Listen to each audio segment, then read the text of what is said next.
حقیقی واقعہ یہ ہے کہ دین اسلام پورے طور پر امن کا مذہب ہے۔ اسلام کے ذریعے دنیا میں پہلی بار انسانی زندگی کی پرامن رکاوٹ کو ہمیشہ کے لیے ختم کر دیا اور نظریاتی اور عملی دونوں اعتبار سے امن کا کامل ماڈل قائم کیا۔ اس بات کو سمجھنے کے لیے سب سے پہلے یہ جاننا پڑے گا کہ اللہ کے رسول رحمت عالم صلی اللہ علیہ وسلم 570 میں جب اس دنیا میں تشریف لائے اور 634 میں دنیا سے تشریف لے گئے، اس وقت دنیا کے حالات کیا تھے؟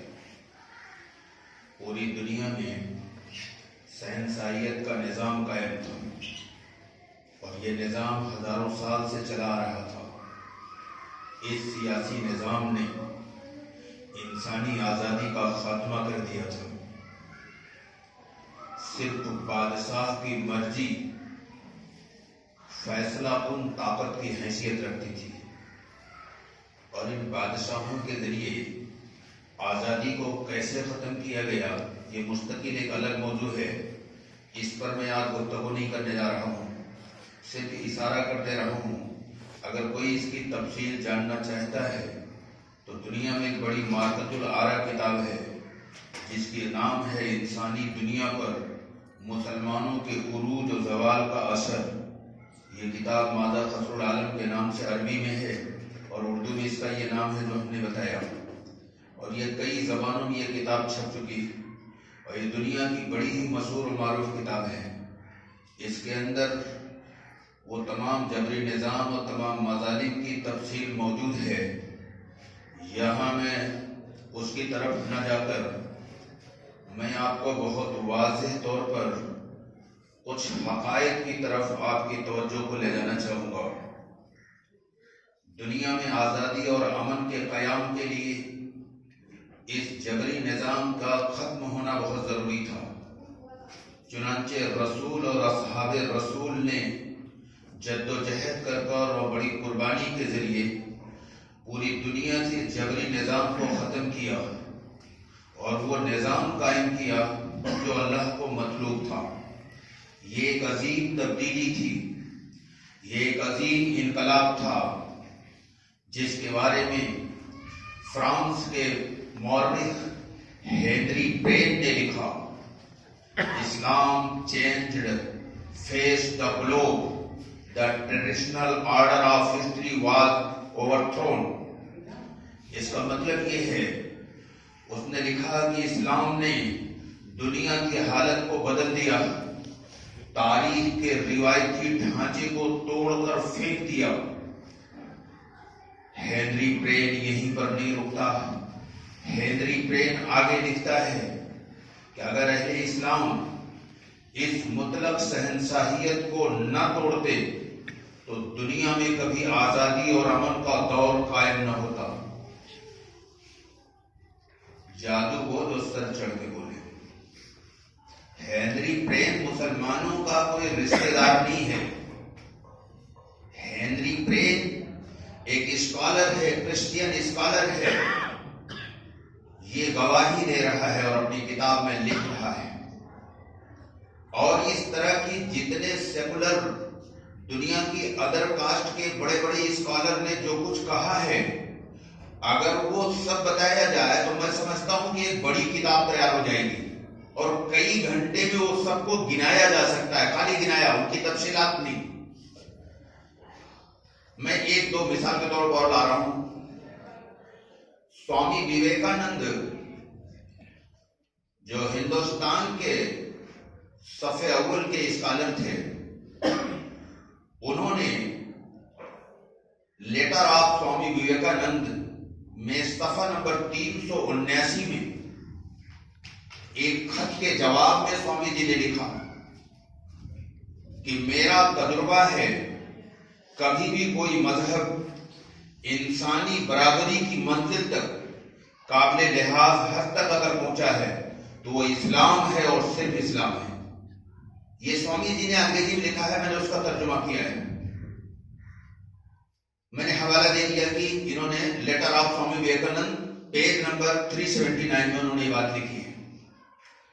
ایک اور حوالہ دے کر پھر میں پریکٹیکل کچھ ثبوت لانے جا رہا ہوں.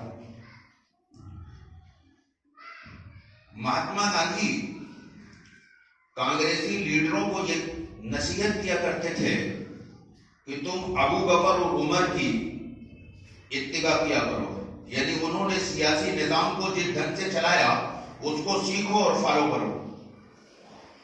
اور مہاتما گاندھی کا ایک اخبار نکلتا تھا جس کا نام ہریجن تھا، اس میں انہوں نے لکھا ہے کہ ابو بکر اور عمر بڑی سلطنتوں کے مالک تھے لیکن وہ فقیروں جیسی زندگی گزارتے تھے. ابھی آگے بڑھیے. ماؤنٹ گومری واٹس نے لکھا کہ اگرچہ یہ لوگ بہت بڑی سلطنت کے مالک تھے لیکن بڑی سادہ زندگی گزارتے تھے. یہ میں نے چند اسکالر بلایا، بہت ہیں. ٹامس کارلائل نے کیا کہا، پھر برنارڈ شاہ نے کیا کہا، اور بہت ساری اسکالرس ہیں جو انڈیا کے اور ادر کنٹریوں کے.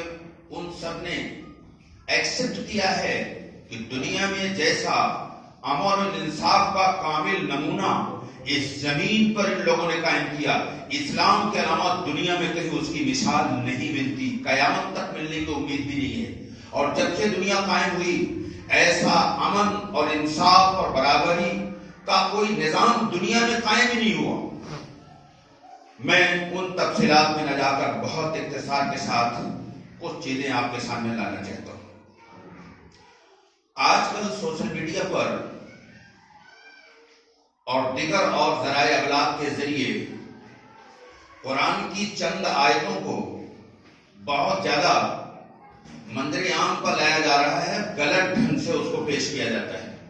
جس میں ایک سورہ توبہ آیت نمبر 5 ہے جس میں یہ کہا جا رہا ہے کہ یہ دیکھیے یہ قرآن ہے جو لوگوں کو مارنے اور کاٹنے اور پکڑنے کی بات کر رہا ہے، اور گھات لگا کے بیٹھو جہاں پاؤ مار دو، یہ قرآن کہہ رہا ہے. ارے بھائی، اس طرح کی 24 آیتیں ہیں جن پر اس طرح کے لوگ افواہیں پھیلا رہے ہیں. سوال یہ ہے کہ خالی قرآن نہیں، دنیا کی کسی بھی کتاب کو، اس کی کچھ لکھی ہوئی چیزوں کو اس کے کنٹیکسٹ سے، ہندی میں اسے پرسنگ کہتے ہیں، علماء کی زبان میں سیاق و سباق کہتے ہیں. اگر کسی بھی لکھی ہوئی چیز کو اس کے کنٹیکسٹ سے، اس کے سیاق و سباق سے، اس کے پرسنگ سے کاٹ کر آپ بتاؤ گے تو اس کا مطلب تو غلط ہی ہوگا نا. مثلا میں تفصیل میں جا کر، ویدوں میں 24 منتر موجود ہیں لوگوں سے جنگ کرنے کے. اب کوئی آدمی وید میں جو اخلاق کی تعلیم ہے، محبت کی تعلیم ہے، بھائی چارگی کی تعلیم ہے، اس کو نہ بتا کر یہ کہے کہ وید میں تو مارنے کاٹنے کی باتیں تھی، یہ غلط بیانی ہے. وید نے کسی مخصوص حالت میں یہ بات کہی ہے، یہ عام حکم وید کا نہیں ہے. اسی اعتبار سے بائبل کے اندر یہ بات ملتی ہے کہ عیسیٰ علیہ السلام نے یہ کہا کہ میں صرف صلح کرانے نہیں آیا ہوں، میں جنگ کرانے آیا ہوں. یہ عام حالات کی بات نہیں، یہ کسی مخصوص حالت کی بات ہے. ٹھیک اسی اعتبار سے قرآن نے جو جنگ کی بات کی ہے، اگر میں اس کی تفصیلات بتاؤں گا تو میرا پورا وقت اسی میں ختم ہو جائے گا. میں ایک جملے میں اس کو پورے کا جواب دے دے رہا ہوں اور ہر ایک کی سمجھ میں آ جائے گا میں ایسا جواب دینے جا رہا ہوں. قرآن نے جو جنگ کی بات کی ہے وہ 3 ہے، اور اگر گہرائی میں دیکھا جائے تو ایک ہی ہے. اصل میں وہ دونوں بھی اسی ایک کا جز ہے، پارٹ ہے. سب سے پہلی چیز جو قرآن نے جنگ کی بات کی ہے وہ ڈیفنس میں، یعنی دفاع میں، بچاؤ میں. یعنی کوئی آ کے آپ کو مار رہا ہے تو اپنے ڈیفنس میں آپ اس سے آپ جنگ کریے. یہ تو نیچرل بات ہے، پوری دنیا اس کو مانتی ہے. کون ہے وہ، دنیا کا کون سا مذہب ہے، وہ کون سی قوم ہے، وہ کون سا ملک ہے جو اس کا انکار کرے گا؟ ہر آدمی جانتا ہے کہ بھائی کوئی ہمیں مارنے آئے گا تو ہم اپنے بچاؤ میں ہم بھی کچھ کریں گے. دوسری، اگر کوئی آدمی معاہدے کو توڑ دے، ایگریمنٹ کو توڑ دے تو وہ غدار ہے، اور گویا اس نے انڈائریکٹلی آپ کو جنگ کا چیلنج دیا ہے. اور اس کی یہ غداری قوم کے لیے نقصان دہ بھی ہے، تو اس کے لیے بھی اجازت دے دیا آپ کو۔ اور تیسرے، کہیں اگر لوگوں پر ظلم ہو رہا ہے تو ان کو ظلم سے بچانے کے لیے آپ جا کر ان کی مدد میں آپ افینس کر سکتے ہیں۔ یہ 3 سچویشن ہے، اور انہی سچویشن کے لیے وہ آیتیں ہیں۔ اب اس سچویشن سے ہٹا کر اس کو ایک جنرل موقع پر پیش کیا جائے، یعنی مخصوص حالات کو، ہندی میں کہیں گے وشیش پرستھتی کو عام حالات میں لایا جائے، مخصوص حالات کو عموم میں لایا جائے، تو یہ تو تحریف ہے، یہ تو چینج ہے، یہ تو دھوکہ ہے، یہ تو جھوٹ ہے۔ میں نے یہ مختصر جواب دے دیا۔ اب میں کچھ ایسی باتیں لانے جا رہا ہوں جس سے یہ ساری بکواس آپ سے ختم ہو جائے گی، مسلمانوں کی غلط فہمی بھی دور ہو جائے گی، اور دنیا میں جو لوگ یہ جھوٹی بات پھیلا رہے ہیں ان کی بھی غلط فہمی دور ہو جائے گی۔ اور حد تو یہ ہے کہ مسلمانوں میں بھی، اب ان کا نام تو مسلمان ہے، مجھے تو لگتا نہیں وہ مسلمان ہے، وہ بھی اس طرح کی باتیں کر۔ ایک ویڈیو دیکھ رہا تھا، اس میں لکھا تھا طفیل چترویدی، وہ قرآن کی انہی آیات کا حوالہ دے رہا تھا اور یہ ثابت کر رہا تھا کہ دنیا میں جتنی بدامنی ہے، جتنی تباہی ہے، جتنی بربادی ہے، اس کی وجہ صرف یہ قرآن ہے، یہ وہ ثابت کر رہے تھے۔ میں سن رہا تھا کل، اسی لیے میں نے یہ فرد کے درجے میں سمجھا کہ آج جمعے کا جو خطاب ہوگا وہ اس طرح کی غلط فہمیوں کے ازالے میں کچھ گفتگو کروں گا۔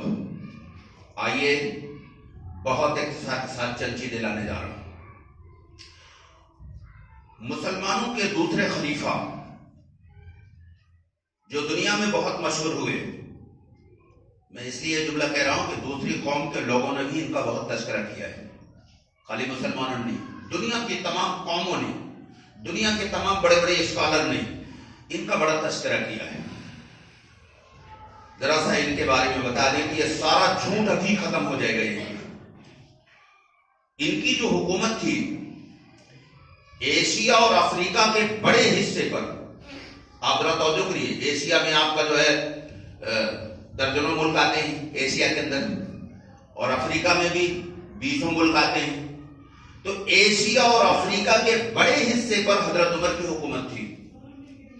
اتنی بڑی سلطنت کا مالک معمولی کپڑا پہنتے تھے جس میں اکثر پیبند لگے ہوئے ہوتے تھے، اور پتھر کا تکیہ بنا کر سر کے نیچے رکھ کر زمین پر سوتے تھے۔ توجہ چاہتا ہوں،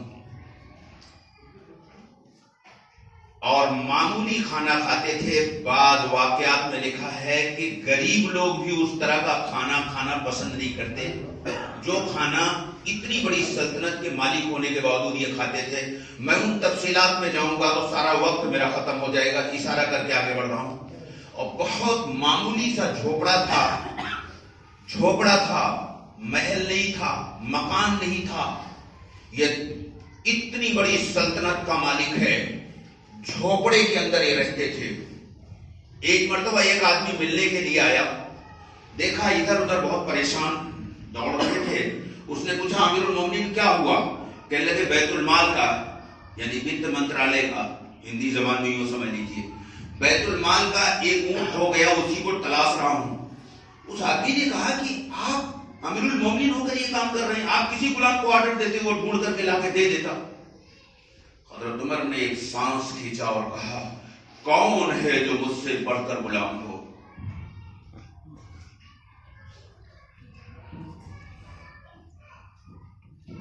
یہ حاکمانہ اخلاق کی اعلیٰ مثال ہے، اور یہ مثال اسلامی حکمراں کے علاوہ اس زمین پر کہیں اور ڈھونڈو گے تو نہیں ملے گی۔ آگے بڑھتے ہیں، ابھی تو یہ بہت ہی چھوٹی چیز لایا ہوں، ابھی بہت بڑی چیز ان کی لانے جا رہا ہوں، اور پھر اس کے بعد سوالیہ نشان لگاؤں گا، اور خود غور کریے گا، اس سارے جھوٹے اعتراضات آپ سے آپ غائب نظر آئیں گے۔ آپ کو انہی فاروق اعظم کے دور میں بیت المقدس فتح ہوا تھا۔ عیسائیوں کے مطالبے پر حضرت عمر کو مدینہ سے بیت المقدس جانا پڑا۔ یہ عظیم حکمراں کا، عظیم سلطنت کے مالک اور عظیم حکمراں کا یہ سفر تھا، لیکن اتنا سادہ تھا کہ اس کے آگے سادگی کا تصور نہیں کیا جا سکتا۔ بہت عجیب بات بتانے جا رہا ہوں۔ اس طرح کی بہت ساری چیزیں ہیں جس کو میں چاہتا ہوں کہ جمعے کے اندر اس کو لاؤں، کیونکہ یہ اتنے ہیں کہ یہ کئی گھنٹے چاہتے ہیں۔ جب یہ مدینے سے باہر نکلے تو ان کے پاس ایک سواری تھی، اونٹ، اور ایک غلام تھا۔ یہ کس کا سفر ہے بھائی؟ سپر پاور تھے یہ۔ چلیے دنیا کے زبان میں بات کروں تو سمجھ زیادہ آئے گا۔ یہ اس شخص کا سفر ہے جو اس وقت بلا مبالغہ پوری دنیا کا سپر پاور تھا۔ دوسری قوم کے لوگ اپنے بچوں کو یہ کہہ کر خاموش کرایا کرتے تھے، چپ ہو جاؤ اور نہیں عمر آ جائیں گے۔ یہ وہ ہستی ہے۔ سفر کیسا ہو رہا ہے؟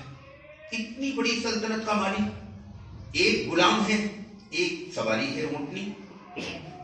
انہوں نے غلام سے کہا کہ اگر میں اونٹ پر چلوں تم پیدل تو تمہارے ساتھ ظلم ہوگا، اور اگر تم اونٹ پر چلو میں پیدل تو میرے ساتھ ظلم ہوگا، اور اگر ہم دونوں اونٹ پر بیٹھ جائیں تو سواری کے اوپر ظلم ہوگا۔ لہذا ہم ایسا کرتے ہیں کہ کچھ دور اونٹ پر میں بیٹھوں گا، تم پیدل چلنا، پھر تم بیٹھ جانا، میں پیدل چلوں گا، اور کچھ دور دونوں پیدل چلیں گے تاکہ اونٹ کو بھی آرام مل جائے۔ ذرا توجہ چاہتا ہوں، اسلام عدل کا نام ہے، اسلام انصاف کا نام ہے، اسلام امن کا نام ہے، اسلام برابری کا نام ہے، اسلام محبت کا نام ہے، اسلام بھائی چارگی کا نام ہے۔ ابھی ثابت ہو جائے گا۔ جب بیت المقدس قریب آ گیا تو غلام کی باری تھی اونٹ پر بیٹھنے کی، سواری پر بیٹھنے کی باری غلام کی تھی، اور اتنی بڑی سلطنت کے حاکم کا نمبر تھا پیدل چلنے کا۔ غلام نے درخواست کیا کہ امیر المومنین آپ سواری پر بیٹھ جائیے، بیت المقدس کا گیٹ قریب آ گیا ہے، مناسب یہ ہے کہ سواری پر آپ بیٹھیں، میں نکیل پکڑ کر غلام کی طرف پیدل چلوں گا۔ فاروق اعظم نے جواب دیا ہرگز نہیں۔ انصاف یہ کہتا ہے، عدل یہ کہتا ہے کہ جب تمہاری باری ہے تو تم اونٹ پر بیٹھو، میں نکیل پکڑ کر کے چلوں گا۔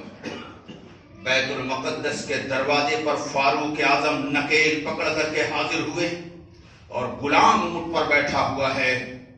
عیسائیوں نے جب یہ منظر دیکھا کہ دنیا کا سپر پاور اونٹ کی نکیل پکڑے ہوئے ہے، غلام سواری پر بیٹھا ہوا ہے، فوراً گیٹ کو کھول دیا اور ملک ان کے حوالے کر دیا۔ یہ انسانی برابری اور عدل انصاف کا وہ نمونہ ہے کہ ساری ہسٹری کے اندر اگر تلاش کر لو تو خدا کی قسم دنیا میں کوئی ایک مثال نہیں ملے گی۔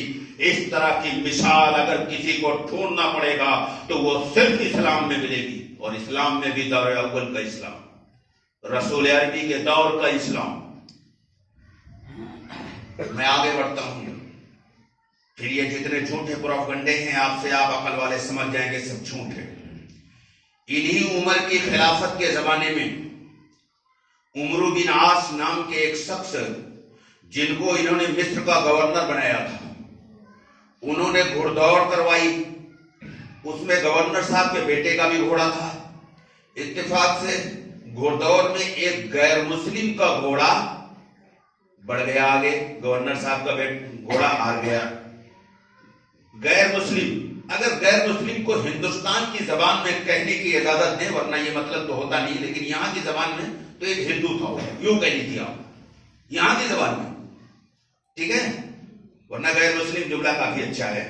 ہندو میں تو مطلب ذرا سا کمزوری پائی جا رہی ہے، کیونکہ دنیا کی ساری قومیں ہندو نہیں ہیں، ٹھیک ہے، وہ غیر مسلم میں ساری قومیں آ جاتی ہیں۔ تو بہرحال ایک غیر مسلم کا گھوڑا جیت گیا اور گورنر کا گھوڑا ہار گیا، اور اس غیر مسلم نے خوشی میں کوئی ایسا جملہ کہہ دیا جو گورنر صاحب کے بیٹے کو برا لگا۔ گورنر صاحب کے بیٹے نے ہنٹر نکالا اور اس کو مارا اور کہا کہ لو میں شریف زادے کی اولاد ہوں۔ غیر مسلم سیدھا مدینہ آتا ہے جو مسلمانوں کی دارالسلطنت تھی، کیپٹل تھی، اور اس نے کہا، حضرت عمر سے شکایت کیا کہ آپ کے گورنر کے بیٹے نے ہمیں ہنٹر سے مارا ہے۔ حضرت عمر نے کہا تم یہاں بیٹھ جاؤ، اور اپنے ایک آدمی کو بلایا، کہا تیز رفتار سواری سے جاؤ، گورنر اور گورنر کا بیٹا جس حال میں ہو اسی حال میں میرے سامنے حاضر کرو۔ گورنر اور گورنر کا بیٹا دونوں حاضر کیے جاتے ہیں۔ فاروق اعظم نے اس غیر مسلم کو بلایا اور اس کے ہاتھ میں ہنٹر دیا، کہا یہ گورنر کا بیٹا ہے، اس کی پٹائی کرو۔ اس نے مارنا شروع کیا، گورنر کے بیٹے کو گورنر صاحب کے سامنے مارنا شروع کیا، یہاں تک کہ گورنر کے بیٹے کا جسم لہو لہان ہو گیا۔ اس نے مارنا بند کر دیا۔ حضرت عمر نے کہا اس گورنر کو بھی مارو، اسی کی بڑائی کے زوم میں تجھے اس نے مارا تھا۔ اس نے کہا امیر المومنین مجھے جسے مارنا تھا مار لیا، میں آگے کسی کو نہیں ماروں گا۔ حضرت عمر نے کہا خدا کی قسم اگر تو اس گورنر کو بھی مارتا تو میں تمہارے درمیان میں نہ آتا۔ اور پھر گورنر کو مخاطب کر کے حضرت عمر نے ایک ایسا جملہ کہا، او عمرو تم نے کب سے لوگوں کو غلام بنا لیا ہے، حالانکہ ان کی ماؤں نے انہیں آزاد پیدا کیا ہے۔ یہ عدل و انصاف کا وہ نمونہ ہے جو ساری دنیا کی ہسٹری میں ڈھونڈو تو کہیں ملے گا نہیں۔ اس واقعے میں عدل و انصاف عروج کے آخری مقام پر نظر آ رہا ہے، اور آپ جانتے ہیں کہ عدل جو ہے انسانی زندگی میں اخلاق کا سب سے بلند کردار ہے، اور اس واقعے میں اخلاق کے اس بلند کردار کے اعتراف کا عملی نمونہ موجود ہے۔ ابھی اور آگے چلتے ہیں، لیکن یہاں ایک سوال کر دوں، چونکہ امت میں اور دوسروں میں بھی عقلی اعتبار سے اتنی کمزوری ہے کہ لوگ واقعات سے دوسری چیزوں کا جواب دینا نہیں سیکھتے۔ سوال پیدا ہوتا ہے اگر قرآن کی ان آیتوں کا وہی مطلب ہے جو جھوٹو تم بیان کرتے ہو، جو لوگوں کو مس گائیڈ کرتے ہو، لوگوں کو گمراہ کرتے ہو، اے جھوٹو میرا تم سے سوال ہے کہ اس غیر مسلم کو انصاف کیسے ملا؟ اس غیر مسلم نے گورنر کے بیٹے کو کوڑے سے مارا، کیا دنیا میں تم بھی کوئی ایک مثال دے سکتے ہو کہ تمہاری حکومت میں تمہارے گورنر کو کوئی دوسری قوم کا آدمی مارنا تو بڑی دور کی بات ہے، ذرا تیز آواز سے بول ہی دے، ہے دنیا میں کوئی مثال؟ الٹا چور کوتوال کو ڈانٹے۔ خدا کی قسم یہ اسلام ہے جس نے مساوات کا عملی وہ نمونہ پیش کیا کہ اس سے آگے مساوات کا کوئی نمونہ قائم ہی نہیں ہو سکتا۔ یہ آخری انتہا ہے، آخری اسٹیج ہے، اس سے بلند مساوات کا کوئی طریقہ ہی نہیں۔ سوامی دیانند نے ایسی تھوڑا کہہ دیا کہ مساوات کی آخری منزل پر قابل لحاظ حد تک اگر کوئی مذہب پہنچا ہے تو سوامی دیانند نے کہا وہ اسلام ہے اور صرف اسلام ہے۔ میں نے ابھی شروع بیان میں حوالہ دیا تھا کہ letter of Vivekananda page number 379 میں لکھا ہے، یہ جو میں نے ابھی کہا، شروع میں کہا، بار بار دوہرا رہا ہوں تاکہ جھوٹوں کو پتہ چلے۔ میں آگے بڑھتا ہوں بڑے اختصار کے ساتھ، میں ایک اور لا رہا ہوں، ہیں تو بہت، میں ایک اور لا رہا ہوں۔ ایک خلیفہ اور گزرے ہیں تو بڑے حیرت انگیز ابھی بچے، لیکن ایک ہی اور لا رہا ہوں۔ ایک خلیفہ اور گزرے، عمر بن عبدالعزیز ان کا نام۔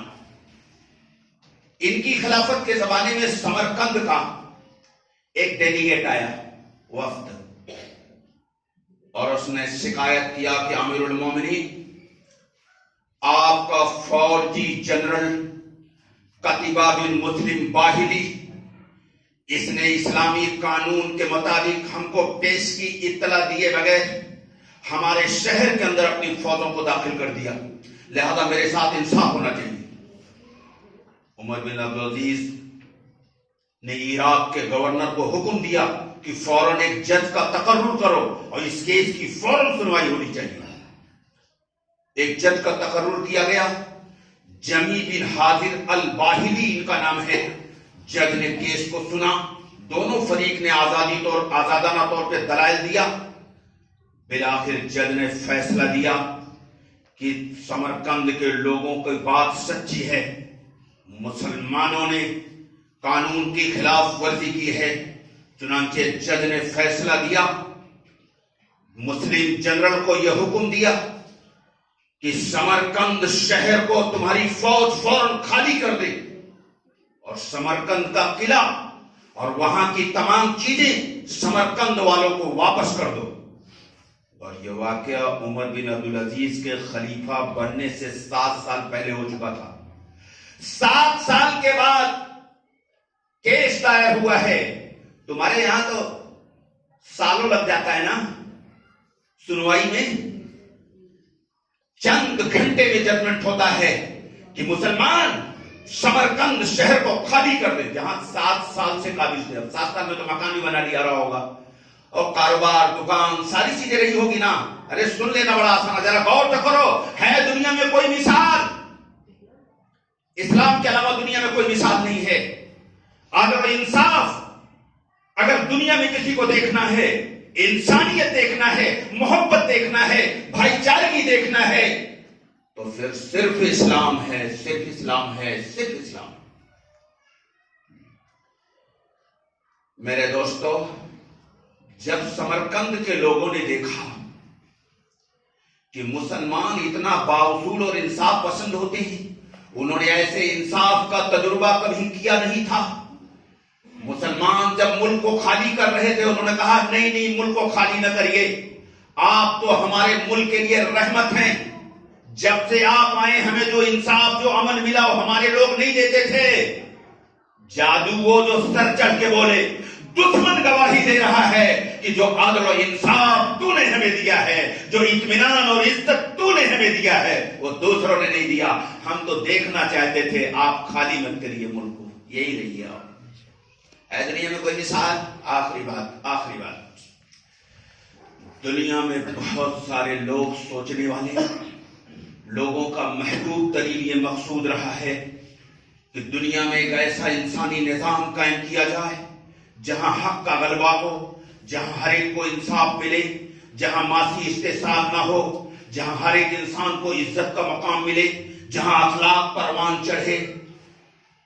ایسے سماج بنانے کا دعویٰ تو ہزاروں لوگوں نے کیا ہے۔ توجہ چاہتا ہوں لکھنؤ کے روشن ضمیروں، ایسا سماج بنانے کا دعویٰ تو ہزاروں لوگوں نے کیا ہے، لیکن عملی طور پر پوری دنیا میں اگر ایسا نظام کبھی نافذ ہوا ہے تو وہ صرف ایک بار دنیا میں قائم ہوا ہے، وہ ہے اسلام کے دور اول کا دور، جس کو رسول اور اصحاب رسول کا دور کہتے ہیں۔ یہ عدل و انصاف، ہر انسان کو عزت ملے، ہر انسان کو روزگار ملے، ہر انسان خوشحال ہو، غریبی کا خاتمہ ہو جائے، یہ دنیا میں صرف اسلام نے کیا، باقی کسی نے نہیں۔ ایک اشارہ کرتا ہوں کیونکہ وقت میرا پورا ہو چکا۔ یہ تو ایسا مضمون ہے کہ اگر میں آخر تک بولوں تو ختم نہ ہوگا، اور میرے اندر کے جذبات یہی کہہ رہے ہیں کہ میں بولتا چلا جاؤں، لیکن وقت اجازت نہیں دیتا، اس لیے ایک اشارہ کرنے جا رہا ہوں۔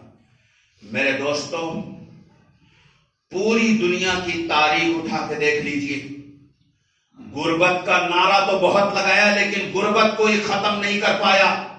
لیکن اسلامی تاریخ یہ بتاتی ہے کہ عمر بن عبدالعزیز کی خلافت کے زمانے میں لوگ زکوٰۃ لے کر کے غریب ڈھونڈتے تھے، صبح سے شام ہو جاتا تھا، غریب ملتا نہیں تھا، لوگ پریشان تھے کہ کس کو زکوٰۃ دی جائے۔ اور جادو سر چڑھ کے بولے، اے جھوٹے لوگوں سنو، تمہاری قوم کا آدمی گواہی دے رہا ہے۔ راجندر نارائن لال جو بھرتپور راجستھان کے رہنے والے ہیں، بنارس ہندو وشو ودیالیہ سے اسناتک کیا، انہوں نے اپنی کتاب کی بھومکا، جس کو تمہید آپ کہتے ہیں، انہوں نے اپنی کتاب کی بھومکا میں لکھا، اور میں مجبور ہوں ہندی بولنے کے لیے کیونکہ جیسا انہوں نے لکھا وہی بتاؤں گا، اردو ترجمہ کرنے کا وقت نہیں۔ انہوں نے لکھا، کسی بھی کامی، کرودھی، لوبھی، شرابی، جواری، چور، نکرشٹ، اوشواسی جاتی کا اسی پیڑھی میں ہردے پریورتن کر دینا، یہ محمد عربی کا اتنا بڑا چمتکار ہے کہ اتہاس میں دوسرا کوئی اداہرن نہیں ملتا۔ جادو ہو جو سر چڑھ کے بولے، جھوٹ ہو، تمہیں شرم آنی چاہیے۔ تم کہتے ہو قرآن میں جنگ کی بات ہے، قرآن میں ظلم کی بات ہے، قرآن میں امن کی بات ہے، قرآن میں محبت کی بات ہے۔ ہاں قرآن یہ ضرور کہتا ہے کہ ظالموں کا ہاتھ پکڑ لو، یہ کہتا ہے قرآن. تو ظالموں کو، مغروروں کو، نفس پرستوں کو تو برا لگے گا ہی. تو اپنی بھڑاس نکالنے کے لیے اس کو غلط ایکسپلین کر رہے ہیں. بس انہی الفاظ کے ساتھ اپنی بات کو ختم کرتا ہوں، لیکن تفصیل تو نہیں ہو پائی. اس کو کئی جمعہ چاہیے. یہ بڑے حیرت انگیز ایمان افروز دل دوست حیرت انگیز واقعات ہیں. ان کی پوری تفصیل آنے میں کئی جمعہ لگے گا مجھے، اور ہو سکتا ہے تب تک کچھ اور آ جائے تو پھر اسے چھوڑ کر اسی پر بولنا پڑے. یہ بھی ایک مسئلہ ہے نا. اس لیے میں وعدہ بھی نہیں کرتا کہ میں اس کو پورا ہی کر لوں گا. اللہ آپ میں اور آپ کو سمجھ عطا فرمائے. سنتیں پڑھ لیجیے، اور نماز جمعہ کے بعد اگر آپ بیٹھیں گے تو پھر آپ سے کچھ سوال جواب کریں گے.